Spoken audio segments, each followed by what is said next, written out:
Okay guys, this is the homework check for page 550, 14 through 21. Before I start, I want to say that I realized that the 8 problems you had to do, um, most could be factored and solved, and that's probably the fastest way to do those problems. But I gave you these problems because they were very simple, and it's a good way to learn the quadratic formula. So if you did not solve the problems by using the quadratic formula, just pause the video here, go back and solve them with the quadratic formula, and then you can check, to make sure you did it right, because I did want you to solve all 8 of these problems with the quadratic formula. Okay. All right, so here we go with 14. I'm going to pause the video quite a bit and maybe write some stuff out, then turn the video back on to save time. So, okay, so here's our first problem. X squared plus 3x minus 18. I went ahead and did KCC. Identified A, B, and C as positive 1, positive 3, and negative 18. So we're going to use our formula. Negative b plus minus the square root of b squared minus 4ac over 2a. Again, that's in the notes. I suggest y'all write it every time. I'm not going to, just to save a little bit of time on our video. So I'm going to put this in as the opposite of b, which is negative 3, plus minus the square root of b squared, which is going to be in parentheses 3 squared minus 4 times, I like parentheses here, 1 times the negative 18. All of this over 2 times a, which is 2 times 1. Okay. Again, work on the discriminant first. The discriminant is the value that's underneath the radical sign. So I need this number. It's really important you do the order of operations correctly. Use the calculator if you need to. I see this just on the side as 9 plus positive 72, right? That's this answer right here. That makes an 81. So this problem becomes negative 3 plus minus the square root of 81 over 2, right? So now this becomes negative 3 plus 9 over 2, and negative 3 minus 9 over 2. I need those two answers. This is going to be a 6 divided by 2 makes positive 3. And this is going to be a negative 12 divided by 2 is negative 6. All right, that's the two answers, the solutions. Again, if you go back to this problem, you could factor it, get those two answers. It would work the same. But we're just kind of getting into this quadratic formula a little bit. So these are meant to be easier numbers. All right, everybody good on that one? So, all right, next problem. Okay, so on the second problem, number 15, I've already got this written out. Identified the ABC as 1, 12, and 20. They're all positive. Put it in the formula. The opposite of B means the opposite of 12. So it's negative 12 plus minus square root of 12 squared minus 4 times 1 times 20. Everything's positive here. The discriminant, again, I'm always working that out first.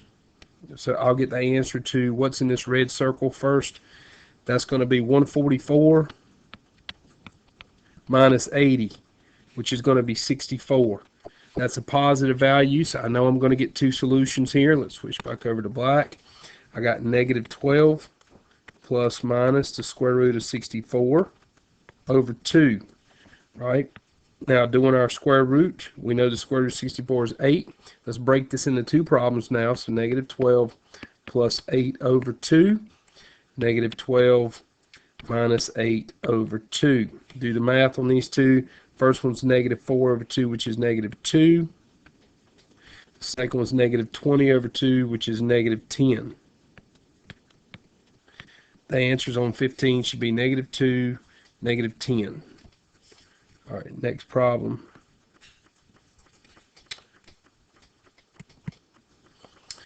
Okay, 16. A, B, and C is 3, negative 7, negative 20. I got all the plug-in. Let's work out the discriminant value first. Again, I'm circling this in red to let you know just how important this is every time. I got 49 plus, that's going to be a positive 240, which equals to 289. Okay, that's a good number. You may not be familiar with it, but the square root of 289 is 17, so it's a perfect square. So I like that. So let's go back and write up what we got. 7 plus minus the square root of 289 over 6, right? Now we can finish up. I think I went the wrong way. Okay, here we are. So I got 7 plus 17 over 6. 7 minus 17 over 6. This gives me I'll start showing more of this work, 24 over 6, which equals 4. That's one answer, positive 4. The other one's negative 10 over 6, which equals to negative 1, and I don't care. You can write it as 4/6 or negative 1 and 2/3. Y'all know I'm okay with this with a negative 5/3. Right? So, I mean, I'm good with either of these two answers right here, whichever one you had. Improper or mixed numbers good here. Either one's fine. All right. Let's go to the next one. All right, number 17. Again, I got A was 5, B is negative 1, and C is negative 4. Let's plug in, do the discriminant right now. That's going to be a 1 plus a positive. It looks like it's 80 to me, which makes 81. So we're going to have a 1 plus minus the square root of 81 over 10, which is going to make us have 1 plus 9 over 10. That's an easy one. Or 1 minus 9 over 10 is going to be a fraction. Okay, so I got 10 over 10. That's 1. Positive 1 for that answer. The other one's going to be a negative 8 over 10, which reduces to negative 4/5. Make sure you reduce the fraction. It's pretty simple in that time. Again, and I know these would all factor, but these are simple problems, and you can go through and practice using the quadratic formula a little bit easier. Okay, this problem's a little different. There's not a middle term, which means we don't have a b, so use zeros in the place of the b's, right, to start with. I haven't mentioned this because it hadn't came up yet, but all the problems you got to have set equal to 0. I said that in the lesson yesterday, but make sure you got everything always equal to 0. That's going to become an issue on the next couple problems. So I plugged in my zeros, my 1s, my negative 25s. Again, I'll do the discriminant here. I like doing this in a different color just to point out the answer to it. I got 0. It's going to be plus a positive 100, I think. Get 100 here. The discriminant's, again, a positive number, so there's two solutions here.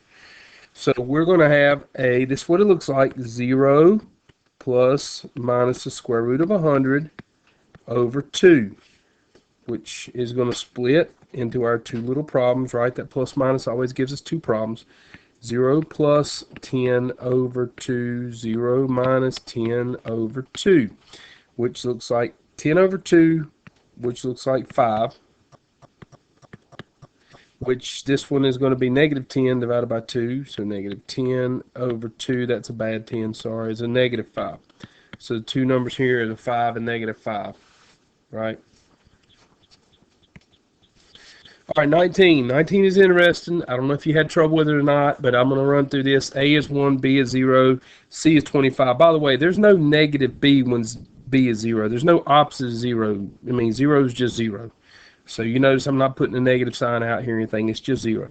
When you do the discriminant here, you do this correctly, you get 0 minus 100, which is a negative 100. Okay, going back to the notes, if you get a negative number for the discriminant, then it's no solution. I don't know if I went into a lot of detail about that, but you can't take the square root of a negative number, right? On the it's not possible. It's an error. So if you have that, anytime you get a negative number as the discriminant value, double check it, make sure you copy the problem right, make sure you have everything written down right. Then you're just going to write no solution here. You can put that symbol, or you can just write no solution. You don't have to do any more work on the problem. You're done. There's no answer. Okay. Remember what that means. The parabola can still be graphed on the graph, but it just doesn't cross the x-axis anywhere. This one, you know, would cross somewhere up above it is what it would do. Okay. So on 20, this problem's interesting. It brings up a couple of points. You need to pay attention to this. I'm going to work this problem two ways. The question came up to me in an email yesterday when you guys were working about GCFs. This problem has a GCF of a 2. Okay, so the question is, should I factor out the 2 or not? I didn't show you any where I did factor it out. I'll explain. You can, yes, the answer is yes, you can factor it out. I'm going to work it again where we factor out the GCF, but for now, let's just don't. Okay, let's just leave everything in there. That means we're dealing with high numbers, right? So the first thing you noticed on this problem is this 28x has to go to the other side. So I did that, rewrote the problem in red. It's a negative 20x. Identified the A, B, and C as 2, negative 28, 98. Okay, so the discriminant value, when you work this out right here, right, you're actually going to get, I think, if I remember the number, it was 784 minus 784, which equals 0, right? So the discriminant value is 0. If you go back to the lesson yesterday, you'll notice that anytime you have a 0 discriminant value, you're going to have one solution, only one. The parabola only touches the x-axis in one place. Let's see why. If I work the problem out with a, let me get some more room down here. 28 plus minus the square root of 0 over 4, right? That's our problem. You can do the square root of 0. You can't do negatives, but you can do 0. I got 28. Square root of 0 is 0. So 28 plus 0 over 4 and 28 minus 0 over 4 actually give us the same answers. 28 over 4, 28 over 4. You get 7 for both of these. So we have one solution here, and that answer is just a positive 7. Okay, so let's work this the second way. Let's factor out the GCF. The GCF's a 2, right? Which means I'm going to divide everything by 2 on the whole equation. It's kind of like I'm reducing it. You can divide by that GCF to like you're reducing the equations what you're doing. If you're solving an equation, you guys would solve an equation this way. So let's divide everything by 2 first if you want to. That makes x squared minus 14x plus 49 equals 0. So now our A, B, and C, 1 equals negative 14, C equals 49, right? So the opposite of B is 14, plus minus the square root of negative 14 squared minus the 4 times the 1 times the 49. Okay, do the math here on the, by the way, 2 over 2 times 1, right? At the bottom's 2 times 1. We get some more space. Working on the discriminant here, 14 squared is 196. This actually equals 196 minus 196, right? So you still get a 0 for the discriminant like we did when we didn't factor out the 2, when we left the 2. So this turns into 14 plus minus the square root of 0 over 2, which is 14 plus 0 over 2, and 14 minus 0 over 2, which still gives you an answer of positive 7. Same answer, a little easier, numbers are smaller, but it gives you the same thing. Okay, let me explain what I have written up.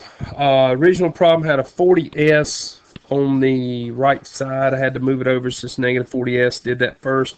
Next, I noticed that the greatest common factor was a 4. I can divide by that greatest common factor just to reduce the numbers. You don't have to do it this way, but it just reduces the numbers.